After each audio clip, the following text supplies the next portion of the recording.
My family's dark secret almost destroyed my wedding. But what I discovered about my mother's favoritism and how my brother fought back will shock you.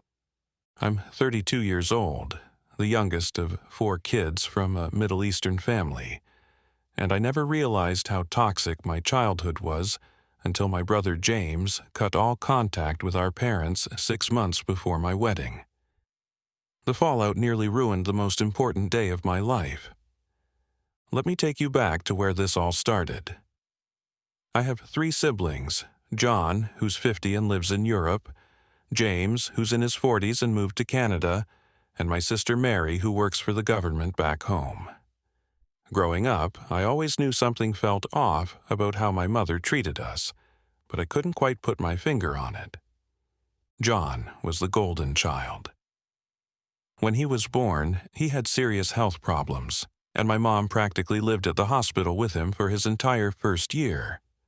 I guess that created this unbreakable bond between them. But it also created something darker, something that would eventually tear our family apart. I remember countless family dinners where I'd try to share something about my life, maybe a problem I was having at work or university, and within minutes my mother would somehow steer the conversation back to John. "Oh, John just solved a similar problem with his boss," she'd say. "You should ask him for advice." Except, when I'd actually talked to John, nothing like that had ever happened. My mother had literally made up stories about his success just to bring him into every conversation. The worst part? I swear she sometimes called my girlfriend Joanna by the name Jonah, like she was subconsciously trying to connect everything back to her precious John. It sounds crazy, but I started keeping track, and it happened more often than I care to admit. John could treat our parents however he wanted, and they'd forget about it within days. I'll never forget this one time when I was in college. My phone rang during a lecture, and it was my mom, absolutely hysterical. She was crying so hard I could barely understand her. She begged me to leave class immediately because John had apparently been incredibly cruel to her, saying things that devastated her emotionally. I rushed out of that lecture hall, my heart pounding, thinking something terrible had happened. But the very next day when I asked her about it, she looked at me like I was crazy. "What are you talking about? Nothing happened." She gaslit me so hard that I started questioning my own memory. And John, never once did he apologize for anything. By the time we all became adults, everyone except Mary had moved to different countries. John went to Europe, James to Canada, and I ended up in Australia. But here's where the favoritism became impossible to ignore. My parents visited John in Europe 3 times a year, staying for weeks at a time. They'd spend more time with John's family than with Mary's kids who lived in the same country. Meanwhile, they visited me in Australia exactly once. Once. Same with James in Canada. The money situation was even worse. As the last one to leave home, I had access to information my siblings didn't. Over the years, my parents had given John about $250,000, James about $300,000, Mary around $100,000, and me about $50,000. Now I understood why I got less. I was single and still in graduate school. But the disparity between the others was staggering. Then came the land deal that would change everything. Around 2010, my parents inherited a valuable plot of land near their house. They offered it to any of us kids under 2 conditions. We'd have to finance building on it ourselves, and we'd have to live there to help take care of them as they aged. Mary was out because of her government job on the other side of the country. I was out because I'd just finished high school and had no money. That left John and James to fight over it. James wanted to sell the land and split the money between all of us siblings. My parents refused. After 2 years of arguments, John stepped in, built a house, and lived there for 4 years before his job relocated him to Europe. James felt robbed, and honestly, I was starting to understand why. But the incident that finally broke James happened just 6 months ago. My parents, who were still claiming they needed help with their aging, decided to buy a house in Europe next to John. When I asked them about it, they said, "Don't worry, this is an investment for the future. When we pass on, this house will go to you." I live in Australia. I'm planning to settle in Australia.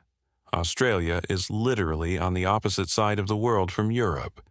The logic made no sense unless you understood that this was just another way to funnel resources to John. When James found out about the European house purchase, he blocked my parents immediately. A month later, he called me, and I could hear the exhaustion in his voice. He told me he was done. Completely done. He was cutting all ties with our parents because he couldn't shake the feeling that he'd always be second best, that our mother's animosity toward his wife would eventually poison his children's relationship with their grandmother. He was going to therapy to deal with decades of emotional damage. My mother's reaction was immediate and dramatic. She cried nonstop for weeks. Every single day, she'd ask me about James. How was he doing? Had I heard from him? When would he come back? Could I convince him to let her see her grandchildren? But here's the thing that made me realize just how deep her delusion went. She refused to accept any responsibility. She constantly tried to gaslight me about the situation, claiming it was all James's fault, that he was being unreasonable, that his wife had poisoned him against the family. The phrase I heard most often was, "I'm too old to change now. Why is he trying to change me in my old age?" I was stuck in the middle of this nightmare, and it was getting worse by the day. But then something happened that gave me an idea, something that might help my mother see herself from the outside. She started writing letters to James.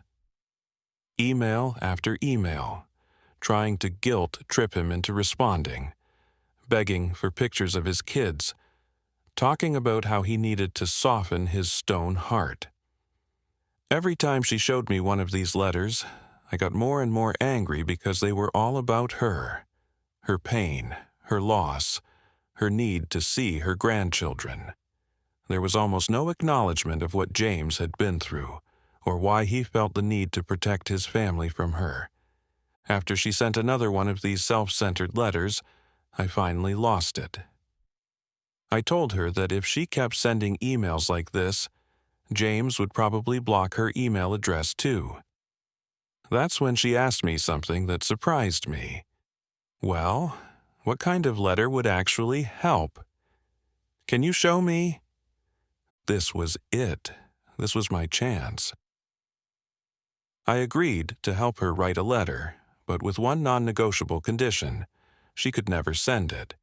If she liked what I wrote, she'd have to write her own version in her own words. This was meant to be a mirror, a way for her to see how a real apology should look. She was offended that I'd even suggest she might plagiarize my work, but she agreed. I worked with a friend to craft what I thought was the perfect apology letter. It acknowledged the favoritism, apologized to James's wife, took responsibility for years of emotional damage, and asked for a chance to rebuild their relationship differently. I kept that letter for a month, waiting for the right moment. When my mother brought up James again, I reminded her of our agreement and sent her the letter.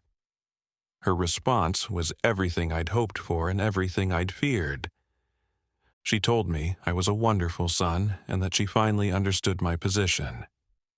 She said she agreed with everything in the letter except the part about apologizing to James's wife, because she still hated her for all the supposed wrongs she'd committed against the family.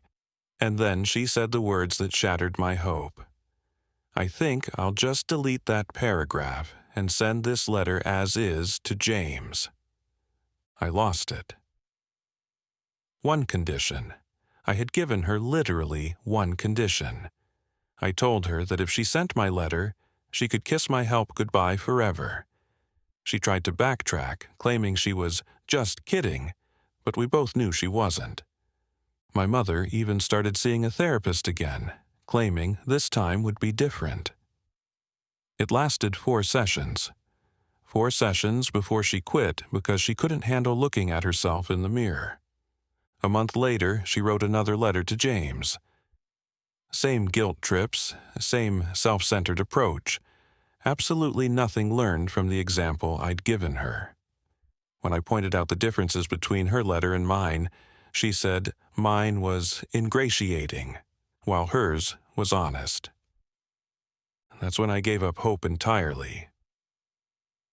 I went back to my previous strategy of stonewalling any conversation about James with non-committal responses like, maybe, I don't know, and we'll see. But this story does have a happy ending for me personally. My girlfriend Joanna and I got married, and we're incredibly happy together. The ceremony is planned for next year, and I've already instructed my friends to block any attempts at drama from my mother during the wedding. I've learned that you can't force people to change, especially when they don't want to see their own flaws. My mother lost a son because she couldn't admit that decades of favoritism had damaged her family. James is probably better off without the constant emotional manipulation, and his children are protected from a grandmother who might have continued the cycle of favoritism with them. As for me, I'm focusing on building a healthy relationship with my wife and creating the kind of family I wish I'd grown up in.